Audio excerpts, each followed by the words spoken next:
Hello friend, welcome back to my YouTube channel Fitsons. सगळ्यांचे स्वागत. तर चला, आज आपण बघणार आहोत जिम आणि अटॅक. खूप लोकांचा गैरसमज आहे की बाबांनो, जिम केल्यामुळं अटॅक येतो. तुम्ही न्यूजमध्ये ऐकलं असेल, तुम्ही पेपरमध्ये बघितलं असेल की बाबांनो, जिम करता करता हा कोसळला, तो कोसळला, जिममध्ये अटॅक आला, घाम येऊन पडला, चक्कर येऊन पडला.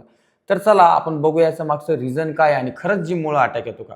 तर सगळ्यात पहिल्याची गोष्ट तुम्ही समजून घ्या, जिम जे आहे ना, ते तुमचा शत्रू नाही. शत्रू जे आहे ते तुमचं अज्ञान आहे. तुम्हाला प्रॉपर नॉलेज नसतं कोणत्या गोष्टी कधी कराव्या, काय कराव्या. तर चला, आपण बघूया अटॅक म्हणजे काय. अटॅक म्हणजे काय असतं, तुमच्या हार्टमध्ये ज्या आर्टरी आणि व्हेन्स असतात त्या ब्लॉकेज म्हणजे अटॅक असतो. जेव्हा तुम्ही वर्कआउट करताय, तुमचा ब्लड प्रेशर हाय होतो, तुमचं इलेक्ट्रोलाइट बॅलन्स जे आहे इनबॅलन्स होऊन जातं, तर तेव्हा तुम्हाला अटॅक येऊ शकतो. तर चला, आपण बघूया आपण त्याचे कारणे काय काय असतात. चला, तर सगळ्यात आधी बघूया आपण सडनली हेवी वेट उचलणं. म्हणजे तुम्ही वर्षानुवर्ष जिम करत नाहीये, तुम्हाला महिना 2 महिन्याचा गॅप आहे आणि तुम्ही अचानक जिममध्ये गेले आणि हेवी वजन उचलायला लागले, बेंच प्रेस करायला लागले, स्क्वॉट करायला लागले, तर तुम्हाला नक्की अटॅक येऊ शकतो एखाद्या वेळेस.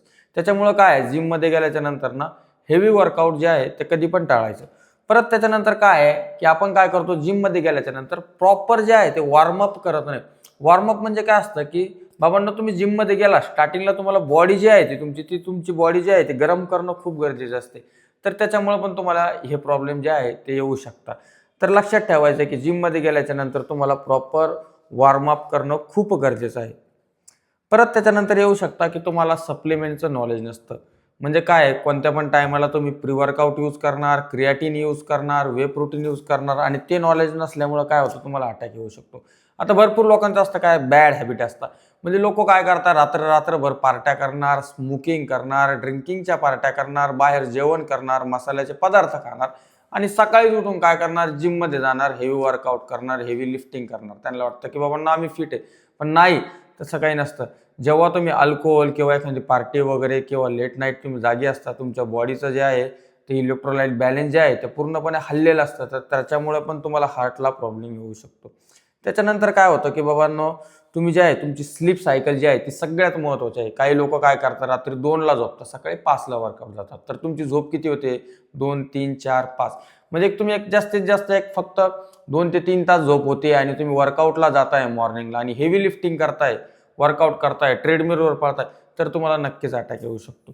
तर मला फक्त सांगायचं एवढंच आहे की बाबांनो, मित्रांनो, जर तुम्ही ना तुम्हाला अटॅकपासून दूर राहायचं असेल तर जिममध्ये अटॅक येत नाही, ही गोष्ट तुम्ही पहिले डोक्यातून काढून टाका. जिम जो आहे ना तो तुमचा शत्रू नाही, हे मी पहिले पण सांगितलंय तुम्हाला. तुमचा शत्रू आहे फक्त तुमचं अज्ञान.